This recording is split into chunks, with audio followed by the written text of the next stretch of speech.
Welcome to the AI Insights podcast, where we explore the transformative world of artificial intelligence. I'm your host, Tony Stewart, Manager of Digital Innovation at Alithia.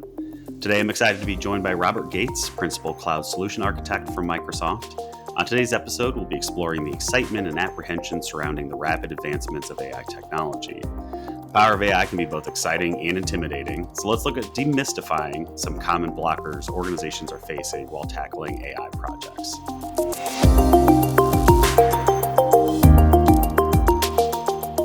Start, I'd love for our listeners to get to know you a little bit better. Can you tell us briefly your journey in the technology industry and a little about your role today? Yeah, thanks, Tony. Rob Gates, I'm one of our principal solution architects focused on the modern workplace solutions. I've been doing Copilot and Copilot for M365 for about a year and a half now. And over the past several decades, I've been doing lots of different technologies covering voice, telco, communications. Obviously, Teams falls into that. And then weaving in, obviously, Gen AI and a lot of the data services around it. Awesome. Yeah, we met in the team space, so really excited for you to join us for our first episode here. So I wanted to kind of start digging into this and discuss what are some common blockers for Copilot adoption. So we've seen some repeat scenarios around privacy, security, but be interested in your opinion on what are sort of the highest level issues that organizations are facing right now.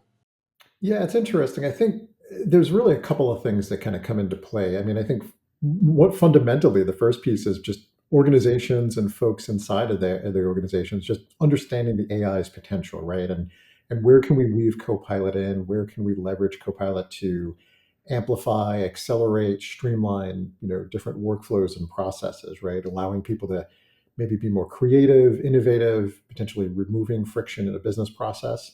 So there's a lot of need to just get the understanding of the AI potential capabilities. And then I think as people start to understand the power of Copilot and then weaving that into business process, usually one of the next key questions is security, compliance, governance. How is my data protected when working with the LLMs and that my data is not being shared out across the LLMs, maybe to other organizations? So that's usually a hot topic. And then I think, if we look at it, data management, data quality is definitely a topic that comes up quite a bit. We probably all have legacy data that's been around for 5, 10, 20 years. I know I've personally migrated data from like M365 or from old file servers into M365 or, what used to be called BPOS at the time. And so is that data relevant to the business? And so, a little bit of data management will also come into play. So it's tricky, but it's, I think once we get past a couple of those, then it's really focused in on that business impact. Mm-hmm. Yeah, we've seen the data migration or data quality part of that really come up a lot as well. Do you see different blockers based on the different sort of stakeholder groups that are involved in a Copilot project? I mean, a little bit. It's not. I think fundamentally the Copilot experiences are probably kind of similar across the board. It's just the focus of the tasks and the things and the functions that those individuals do. So I think it's important to focus in on like, how does each department, user persona, group, et cetera, how do they work? Like, where's the friction or the frequency in a particular business process? And then on kind of understanding like the associated data, right? Going back to the data, what data is there to support it? And kind of how does that weave into the overall flow? So I think a lot of it's more just about that individualized experience and then just knowing where to weave the tools in. Some things can be very repeatable, right? And in those cases, we've got new things that are coming out around Copilot agents and some of the automation. And in those use cases, having the power of like a Gen AI and a Copilot kind of basically doing the task for you is powerful, but you got to identify those common patterns that can be repeatable versus where do you want to amplify a person's abilities. But I think from what I've seen, whether it's IT, security, HR, at the end of the day, people are doing tasks in the modern work tools. They're working with data. They're creating output. It's just homing in on to what's specific to them. Where's that data, et cetera. Absolutely, yeah. I think we're primarily connecting with IT resources or human resources as the primary stakeholder in these projects. So really interested to see. My experience has been that there is similar repeatable blockers or concerns in the space. A lot of that handled from the education space, but love your input on that.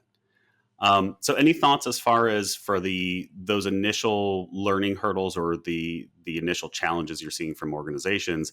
What are they doing to start overcoming those or beginning their projects? It's really, again, getting people to understand the overall premise of how we're going to weave Copilot into business processes and flow. Um, Unpacking sort of the understanding of how like an LLM works, inferencing configuration, where it's there to just provide a request, that there's no data being stored in there. That's kind of some key things to get past. Then you really need to think about sort of that data estate. Couple of interesting things. We talked about security there for a minute in the beginning there, uh, but there's almost an inverse aspect, right? So when you start thinking about the adoption and obviously security concerns, privacy, and driving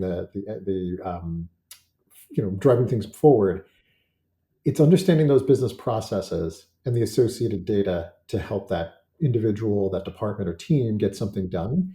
One of the things I've seen is as you start unpacking those business processes and you're kind of looking at how a particular job or task gets done, in some cases, it's not that the data is over permissioned, it's actually the inverse. Turns out as you unpack those business processes that there's key data across the organization that we need to get to those folks who are doing those tasks.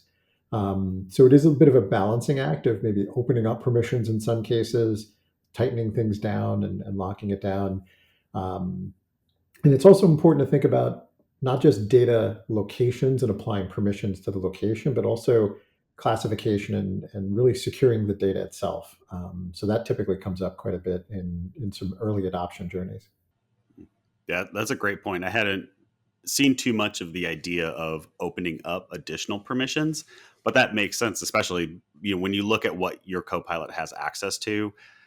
If you're inheriting the permissions of a file based on who needed that information at that time or who that presentation was made for, that information, if it doesn't need to be locked down, can become vital for Copilot answering for another user that never had that file shared with them. Yeah, well, when you unpack some of these sort of business processes, what you're finding is that somebody's calling somebody else, or they've got to go ask for data from, or an answer to get some specific information from someone in the organization, and that's friction, right? And so it's being able to identify those things and say, okay, well, you really need access to the data.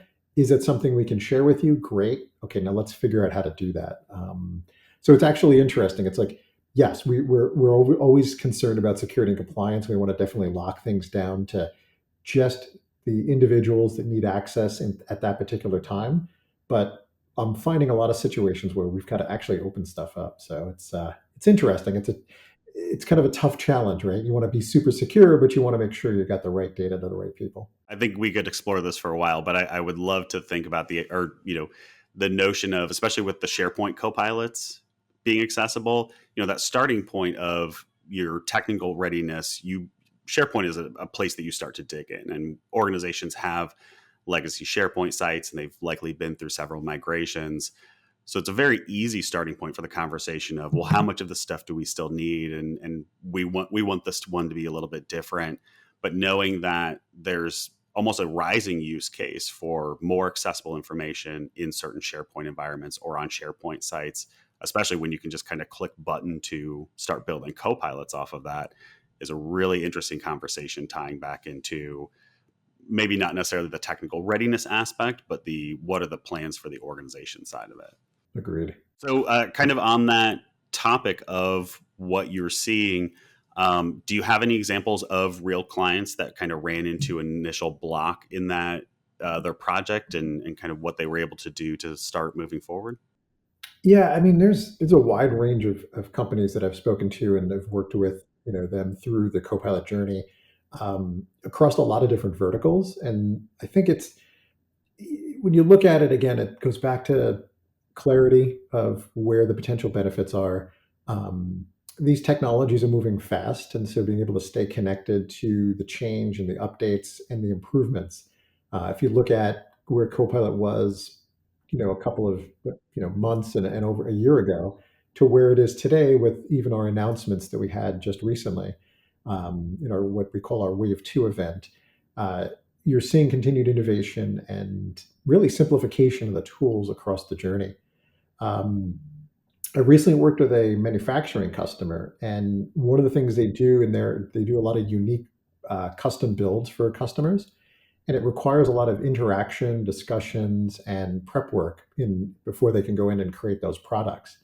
And so what they did was they actually started building templates and using Copilot through the workflow to basically streamline that journey, but also make it easier for the customer to go in and have dialogue with some of the more common configurations, and then request the ability to go in and do more specific elements or specific customization if needed. And just kind of weaving that into that journey, because there's a lot of back and forth between the customer and the folks internal to review, to validate, to confirm it's something that can be maybe tweaked or customized. Copilot's definitely helped there. And I think it was about 50% savings in time. And so if you start looking at all the touch points across the organization, it can really add up, from a cost savings, but also freeing up those individuals potentially to do more impactful work for the organization. So it's not just, yeah, we can save 10 hours or we can, make a few extra bucks in this particular area. It's, hey, we can actually start a new business line or, do more innovative things for our customers that have maybe a higher margin. So it can really get intricate and interesting at the same time.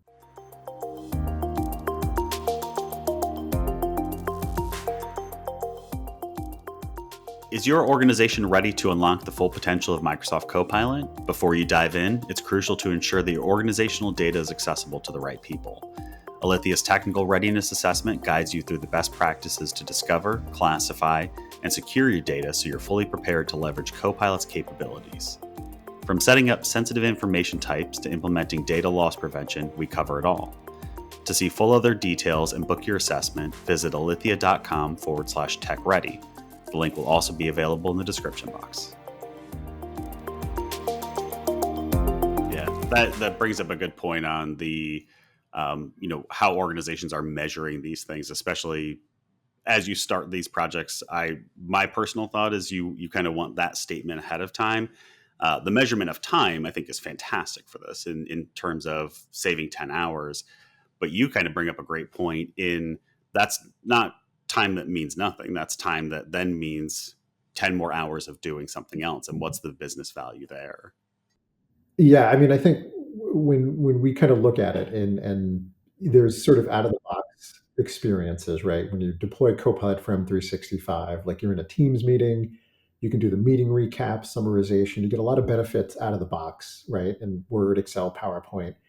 But when you weave it into those business processes, it is kind of like what you're saying. It's important to identify not just what is that outcome that we're trying to optimize for, but what is the potential financial benefit. Like take a sales process, and if I could maybe handle twice the number of proposals or maybe RFP responses in a given weekly cycle, is that potentially giving us the opportunity to double sales, right? Because if we have a 50% close rate, I now have doubled the number of proposals or RFPs that I'm processing. And now how does that translate through the system? So as you start to identify those business outcomes, you got to look at those potential metrics around there. Is it increasing sales? Is it time savings? And if we're going to have time savings, where do we invest that time savings into other areas of the business? So I think the KPIs are super important to help justify, obviously deploying and leveraging the tools, but then being able to go back to folks across the organization to show them the impact and help drive more innovation. Absolutely. Yeah. My next question was going to be, what would your advice be for organizations that are starting these projects and saying, what is our return on investment going to be, or how do we measure it? Yeah, I mean, I think when you're thinking about a deployment, it's important to get a sampling of individuals, departments, and groups, right? It's not Don't just deploy it to one department, and also make sure to deploy it to different levels across the organizations, right? Managers, senior executives will have slightly different experience than folks that are maybe on the front line and different areas across the org. So, having a diverse maybe pilot deployment is important. Um, driving down and understanding again those business outcomes with those metrics and KPIs underneath it, and then really a strong adoption program. Like when you think about it, it's we're changing the way we work, right? And we're in many cases, like if you're really super busy working on something, you almost go into autopilot, right? It's automatic mode. I don't need to think about it. I know if I do these 12 things, I can get an outcome. And so it's kind of hard to change, right? Here's a tool that's going to help me do a task 5, 10, 20% faster, potentially, or even more. And, but I do need to take a minute, slow down, think about using that tool or that technology to then drive forward. So, uh, yeah, having a consistent adoption program that is maybe repeatable, right? It's not just a one-time adoption program, but every week, every month for a period of time, just driving home that transformation and helping people see that benefit, I think is super important. I would love to spend a lot of time on what is the people side or the end user side of that adoption story. Um, so from the organization standpoint, when they're looking at starting something like this, what do you see or what would you suggest as far as building out a structured pilot program? It's important to drive into some of those business outcomes, right? So again, we talked about the people side of it, having a diverse pilot group. Um, Pick one or two key outcomes that folks are doing, something that's not maybe overly complex, right? Something that's manageable that can be done in a reasonable amount of time. You don't want to try to do a business process that's more, boil the ocean type scenario where you've got many stages and steps that have to be investigated and thought through about how you might leverage Copilot in those workflows. So pick a manageable outcome and make sure you celebrate that success, right? If you're able to leverage Copilot to maybe double, triple the time it takes to get something done or remove friction or improve customer experience, it really does start to sell itself to folks, right? I have been using Copilot for probably a year and a half now, and, like, it took me a little while, right, to see the benefit, to have that kinda aha moment, but I'll tell you what, now, like, that's my go-to tool, like, that's the first thing I do is I go in and I talk to Copilot, I ask to, how I might do something or get it to almost be a research assistant to go pull insights and information to help me work through a problem, and so now it's just become second nature. It's my go-to tool in many cases. But it took a little while, right? Even me, I'm an early adopter on technology typically. And, it's like I said before, like if you fall into your old habits, it's like, look, I've got a deadline. I know how to do this. Maybe it's painful, but I'm going to go do it that way because I got to get it done, right? So it is a people change at the end of the day. Yeah, I had the unique advantage of sitting behind you in a conference room when you had a Copilot license and I hadn't had one yet. Or sorry, I didn't have mine yet. Watching you get to use it, I was so excited for when I got to. But I struggled absolutely the same way. It's the amount of learning what it can do over time, and you know I look at it and have to imagine, well, what can this do? Well, and that's the interesting thing too, because it is so powerful. And it's not like a bullet list of specific commands that you do. It's a conversation you're having with an application, right?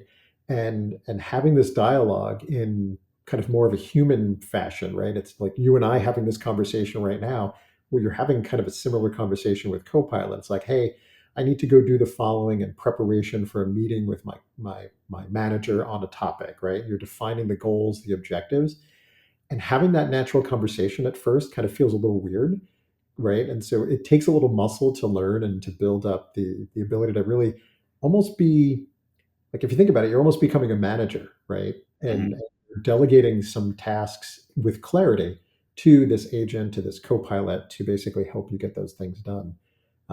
So it's interesting, but it's a change, right? And that's Yeah. people sometimes hate change. Yeah, it's a far cry from the growing application menus to then the contextual application menus to now I can just talk to it and it starts doing what I want it to. You brought up a really interesting point when it comes to an organization that's looking at setting up their structured pilot program, specifically in identifying a process and following that. I think that, traditionally when I look at a technology migration, very much in the team space, it was you look at, okay, what happens when we turn this on for everyone? And there's the typical journey of, well, what are they going to need to learn, how do we get them started, preparing them with those materials. When you look at a Copilot pilot, are you actually starting with individual persona and use case and focusing in on that, as opposed to, say, turning it on and doing a broad level, here's what the tool is and how it works? It depends, right? It depends on the history and the comfort of adoption and change within an organization. Um, if the organization has historically had good patterns of adoption and change on leading edge type technologies, you can definitely deploy it on a more broader scale. And in that context, you're going to focus in on really driving the benefits and the impact of sort of the out of the box experiences. You're in a Teams meeting, you've got the transcript going on, the AI notes and the to dos and the tasks being created. You've got the ability to go into Copilot and almost use it as like a brainstorming research assistant tool, or in Word, assembling a document, or in PowerPoint, putting together slides, etc. So it is definitely, you're going to get a benefit out of the box doing it that way. But you also want to make sure that your teams are early adopt, like they're willing to go through those transformations. If you've had some struggles in in organizations or in different departments and teams where they're not comfortable with change and early adoption of tech, then it does require a little bit of finding maybe those one or two leads in each of those departments. That becomes maybe your initial target to get them to kind of start to feel the tools, give you some immediate feedback of what might need to be tweaked and changed. And then you can actually build your adoption journeys targeted to those nuances of those departments. So it depends. I mean, I think there's really no right or wrong answer, but you got to look at some history and of the organization in some cases. I love that approach too, for the going back to what we were talking about earlier as far as access to information and the data estate. um, Identifying those early personas and those early users is a great opportunity to find, where's this persona missing data? Where are they not getting the information that they may need? And tying that early pilot into sort of an ongoing technical readiness component. It's one thing to kind of make sure, do we have file permissions set up how we expect them, and is everyone in the sites they should be in? But identifying where you need to open it up, that's a fantastic way of identifying something that you would have never had configured before. Agreed. So I know we spent a lot of time discussing how organizations are getting started. And again, something you mentioned earlier on and then a little bit afterwards was the ongoing recent changes to the platform. So could you spend some time to tell us about the Wave 2 announcements? Yeah, some really exciting stuff that just got announced the other day. You know, when you kind of look at the product, right, it is evolving very quickly. The industry is definitely evolving fast and continuing to innovate and drive more features and capabilities. So of course, we're doing similar inside of Copilot and driving that journey. So a couple things that were announced that I think are pretty transformational are what we call Copilot pages. And this is a unique way for you to go into Copilot. And, again, I think I mentioned I use it a little bit sometimes as a brainstorming tool. And so, I'd go into Copilot, maybe I'll copy paste some of that data to a Word doc, and I'll continue to go back and forth. Well, now right from Copilot, I can go in and hit edit and page, and it brings up in essence, a loop page that will bring that data in. And then I can continue to go back and forth with Copilot to kind of flush out my thoughts and ideas. And where the exciting piece is then suddenly I get to a point where I'm like, you know what? I need some collaboration. And now I get to bring in a team of folks by sharing that page and having collaborative Copilot conversations with that data set and other individuals. So now we're extending kind of this personal Copilot experience now into areas where you get that collaboration component, right? So now I went from a blank slate to something I was brainstorming on to now a team collaboration in a matter of, potentially minutes and hours, depending on how quick I need to get that done. So that's definitely one that's got me excited. And I'm going to start using that shortly. Yeah, I can't wait to have that one. That was the most exciting announcement to me, was being able to, because I'm using Copilot now with, people that I'm on a Teams call with, and I'm, hey, we can jump over here and we can start doing this, or let me ask it and find out something that we're working on. So the idea of being able to just have that assistant that collaborates with us, so exciting. Yeah, no, it's super helpful. We announced that Excel is now GA, and we've added a ton of improvements into that product now, and I think a lot of folks will be super excited. We've also included the ability to do more advanced analytics. And so now you can weave in Python into that journey and use Copilot to help you build the Python to then work against that large data set. So that's definitely an exciting piece. And then PowerPoint's been an interesting one. I've been in the habit of going into Word and building out these sort of outlines, kind of thinking through my content of what I want to present in PowerPoint. And we now have what's called a narrative builder right inside of PowerPoint, where you basically, in real time, kind of in a loop page format, edit and build an outline. And you can actually use Copilot to help you build the outline and say, hey, I want to do a presentation on the following. Copilot will start sketching that out, and then you can go in and move and edit and tweak. And what's nice is that when you can then submit that to Copilot in PowerPoint, it's going to review the outline, build out your presentation, and you can also link it to like a document image library. So maybe you've got company branding and image and assets, and now it's going to reference all of those resources to potentially pull into your PowerPoint. So having that narrative builder, instead of me doing an outline in Word and then pointing Copilot to the Word doc, I can just do it naturally right from PowerPoint. So that's exciting. And then I think the most impactful one is agents, right? And the ability to, as you get comfortable with the out of the box experience, you're going to start moving into more deeper business process things. And you're going to see situations where there's a repetitive process. You're like, oh, I do this thing every week or whatever. That's an agent conversation. And where I can just go to Copilot and go, hey, I need you to do the following. And it's got a process mapped out, action items, things that may need to be converted or whatever the LLM is doing for you on your behalf. And at the end of the day, you get the results, right? And so to be able to build out those agents to go do tasks for you, I think is super exciting. And can't wait for the builder to show up in the next couple of weeks. Yeah, that's going to be incredible to start adding, actions into these, especially when you start with the focusing on the process. How is this transforming a process? And you're able to pass off to Copilot, and from there, please go do these things and come back and wait for this, and incredible changes. Awesome. Well, thank you so much for joining us for this part of the conversation. We will be continuing the conversation. We started to get into it, the people and process transformation. So really excited to dig into the user side of adoption. And stay tuned by following us on the Apple Podcasts, Spotify, and YouTube Music. Also, don't forget to check out Alithia's exclusive Copilot Technical Readiness Assessment Workshop offer at alithia.com/tech ready.